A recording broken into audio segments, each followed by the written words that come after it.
South Korea-born Canadian pastor Soo Lim stands during his trial at a North Korean court in this undated photo released by North Korea's Korean Central News Agency KCNA in Pyongyang, North Korea on December 16, 2015. K-sniffle assault Toronto Reuters. North Korea freed a Canadian pastor serving a life sentence on humanitarian grounds, the official KCNA news agency said on Wednesday, just hours after the United States warned it would counter any threat from the North with fire and fury.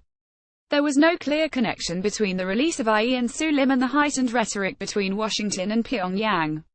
Canadian officials said on Tuesday a delegation led by the country's national security advisor had gone to North Korea to discuss Lim's case.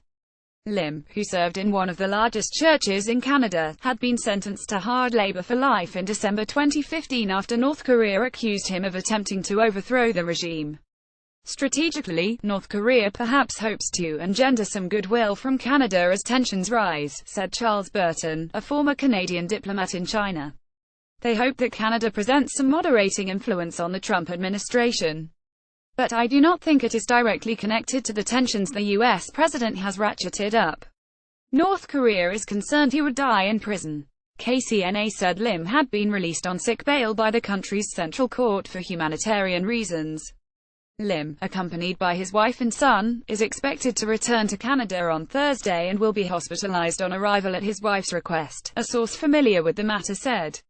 So far, it has been confirmed that government officials and a doctor are accompanying Reverend Lim, said the source, speaking on condition of anonymity because they were not authorized to speak to media. Lim's family had become more concerned for his welfare since the death in June of American student Otto Warmbier, who had been held in North Korea for 17 months. Warmbier, sentenced last year to 15 years hard labor for trying to steal a propaganda item from his hotel, died in a Cincinnati hospital days after being released in a coma.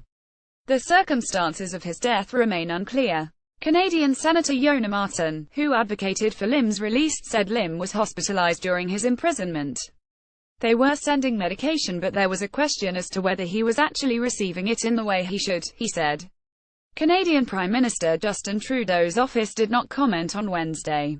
North Korea has in the past attracted the attention of Washington and visits by high-profile Americans with the detention and release of U.S. citizens. North Korea is still holding 3 Americans.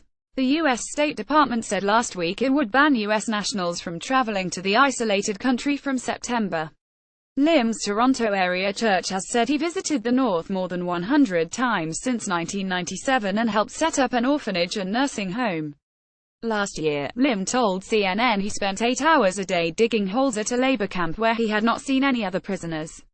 On Wednesday, North Korea said it was considering plans for a missile strike on the U.S. Pacific territory of Guam, just hours after President Donald Trump, unhappy with Pyongyang's nuclear weapons program, told the North that any threat to the United States would be met with fire and fury.